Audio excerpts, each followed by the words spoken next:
Khammam BRS parliament సమావేశంలో కేటీఆర్ హరీష్ రావుల ముందు కార్యకర్తలు ఆక్రోశం వెళ్లగక్కారు. పార్టీ కోసం పనిచేసే వారికి అవకాశాలు ఇవ్వలేదని నిలదీశారు. పార్టీ పదవులు ప్రభుత్వంలో నామినేటెడ్ పదవులు ఇవ్వలేదని మండిపడ్డారు. ఎమ్మెల్సీ జిల్లా అధ్యక్ష పదవి తాతా మధు ఒక్కరికే ఎందుకిచ్చారని ప్రశ్నించారు. కాంగ్రెస్ అధికారంలో ఉన్నప్పుడు కార్యకర్తలకు లబ్ది జరిగిందని చెప్పారు. బీఆర్ఎస్ అధికారంలోకి వచ్చాక కార్యకర్తలను పట్టించుకోలేదని ఆరోపించారు. మేనిఫెస్టోలో పెట్టకుండా రైతు బంధు ఎందుకిచ్చారంటూ కేటీఆర్ హరీష్ రావును ఉక్కిరిబిక్కిరి చేశారు గులాబీ లీడర్లు. అసలు రైతు బంధు ఎవరు అడిగారని నిలదీశారు. ఎన్నికల మేనిఫెస్టోలో పెట్టిన అంశాలను ఎందుకు హైలైట్ చేయలేదని తమ అసహనం వ్యక్తం చేశారు. మేనిఫెస్టోలో పెట్టిన రేషన్ కార్డులు, డబుల్ బెడ్రూమ్ ఇళ్లను అర్హులకు ఇవ్వకపోవడమే గండంగా మారిందని కుండబద్దలు కొట్టారు ఖమ్మం బీఆర్ఎస్ కార్యకర్తలు.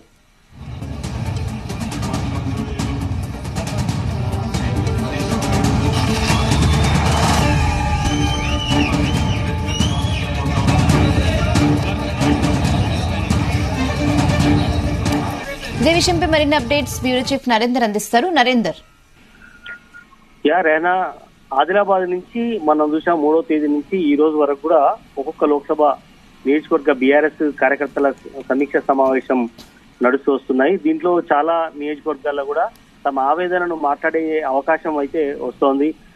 ఇంతకాలం అధికారంలో ఉన్నటువంటి 2 టర్ములు అధికారంలో ఉన్నటువంటి బీఆర్ఎస్ పార్టీ కనీసం దగ్గరికి రానివ్వకుండా మంత్రులు, ఎమ్మెల్యేలు వాళ్ళ దగ్గర అనుచరులు మాత్రమే ఏ అవసరం ఉన్నా వాళ్ళు తీసుకునే వాళ్ళు తప్ప కార్యకర్తలకు, నిజమైన కార్యకర్తలకు, జెండా మోసిన వారికి అన్యాయం జరిగిందని కూడా ఈ ప్రతి సమావేశంలో కూడా ఆవేదన వ్యక్తపరుస్తున్నారు. ఈ రోజు ప్రత్యేకించి ఖమ్మం లోక్సభ నియోజకవర్గ సమావేశం జరిగింది. దీనికి హరీష్ రావు, కేటీఆర్ ముఖ్య అతిథులుగా హాజరై నామా నాగేశ్వరరావు సిట్టింగ్ ఎంపీగా ఉన్నారు. ఆయనతో పాటు పువ్వాడ అజయ్, అలాగే గెలిచినటువంటి ఒక ఎమ్మెల్యే తోటి మిగతా వాళ్ళు కూడా జిల్లా అధ్యక్షులు, ఎంపీపీలు, సర్పంచ్లు వీళ్ళందరూ కూడా పాల్గొన్నటువంటి సందర్భం. దీంట్లో ఇంతకాలం లబ్ధి పొందని వాళ్ళు కావచ్చు, అలాగే పార్టీ క్యాడర్ కు ఇంతవరకు కనీసం గౌరవం ఇవ్వని వాళ్ళు కావచ్చు, ఇట్లా చాలా మంది తమ ఆవేదనను ఏకంగా కేసీఆర్, అలాగే కేటీఆర్, అలాగే హరీష్ రావు ముందు తమ ఆవేదనను, ఆక్రోశాన్ని వెలగెక్కినటువంటి సందర్భాన్ని ప్రత్యేకంగా చూసి వాళ్ళు అవాక్కైనటువంటి సందర్భాన్ని చూసాం.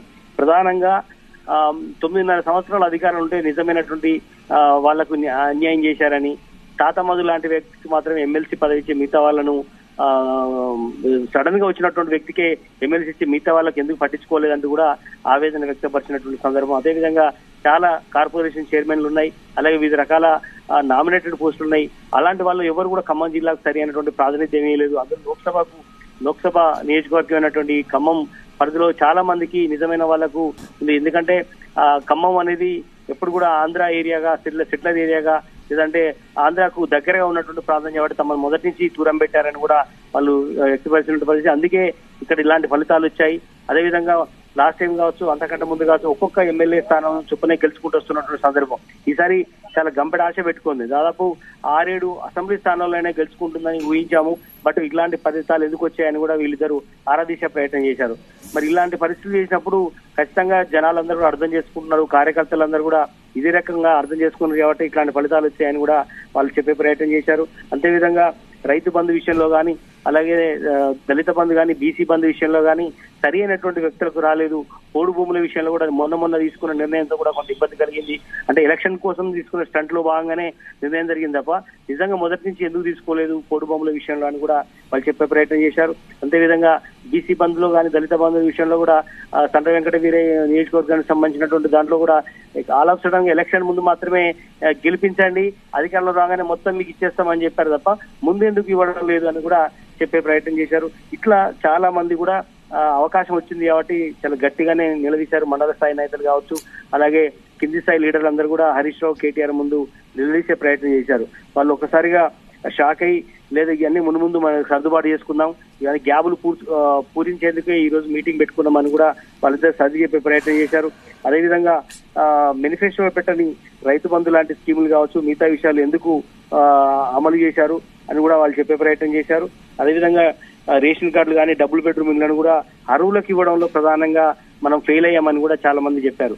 ఎందుకంటే డబుల్ బెడ్రూమ్ కేవలం కొంతమంది మాత్రమే బినామీల పేర్ల మీద కావచ్చు, కొంతమంది డబ్బులు ఇస్తే శాంక్షన్ చేశారు తప్ప నిజమైనటువంటి పేదలకు కావచ్చు, నిజమైన కార్యకర్తలకు అందివ్వడంలో బీఆర్ఎస్ లో ఉన్న ముఖ్య నేతలు తమకు అవకాశం కల్పించలేదంటూ కూడా వాళ్ళు చెప్పే ప్రయత్నం చేశారు. కనీసం అలాంటి గుర్తించే అవకాశం మాకు ఇచ్చినా కూడా మేము చేసేవాళ్ళం, మాకు అవకాశం ఇవ్వలేదు పెద్ద స్థాయి వాళ్ళని కూడా చెప్పే ప్రయత్నం చేశారు. ఇట్లా మనం చూసాం కవిత పార్లమెంట్ నియోజకవర్గం నిజామాబాద్ లో కానీ అంతకన్నా ముందు ఆదిలాబాద్ లో కానీ అందరూ కూడా కార్యకర్తలకు ఇలాంటి మాట్లాడే అవకాశం అయితే వచ్చింది. ఇంతకాలం కేటీఆర్ కవిత అలాగే హరీష్ రావుల దగ్గరికి వెళ్ళాలంటే ఖచ్చితంగా అది పైరవీ చేసుకుంటేనో లేదంటే తెల్లవారుజామున వెళ్ళి వాళ్ళ దగ్గర క్యూలో నిలబడితే తప్ప నాకు అపాయింట్మెంట్ దొరకని పరిస్థితి ఉండేది. బట్ ఈ రోజు స్వయంగా కార్యకర్తలు అనుకునే వాళ్ళందరూ కూడా పిలిచి మాట్లాడుతున్న సందర్భంలో వాళ్ళు తమ ఆవేదన వ్యక్తపరిచారు. దగ్గరుండి వింటుండడంతో వాళ్ళు కూడా విస్మయం వ్యక్తం చేశారు. ఇలాంటి పరిస్థితి ఉందని కూడా వాళ్ళు, అందుకని ఇవన్నీ మున్ముందు జరగనీయకుండా చూసుకుంటాము. ఇప్పుడు ప్రజెంట్ అయితే ఖమ్మం లోక్సభ స్థానాన్ని మనం అందరం గెలిచి తీరాలి. ఖచ్చితంగా రానున్న రోజుల్లో అందరికీ సమస్య స్థానం ఉంటుందని చెప్పే ప్రయత్నం అయితే ఇద్దరు హరీష్ రావు కేటీఆర్ చెప్పే ప్రయత్నం చేశారు.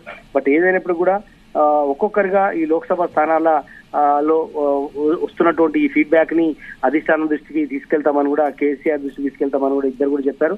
మున్ముందు ఇలాంటి పొరపాటు జరగనీయకుండా చూస్తామని వాళ్ళు చెప్పడంతో కొంత శాంతించారు. ఏదైనప్పుడు కూడా మున్ముందు ఈ లోక్సభ స్థానం గెలిచిన తర్వాత మనం అన్ని సర్దుబాటు చేసుకుందామని కూడా చెప్పే ప్రయత్నం చేశారు. Okay Narender, thanks for the updates.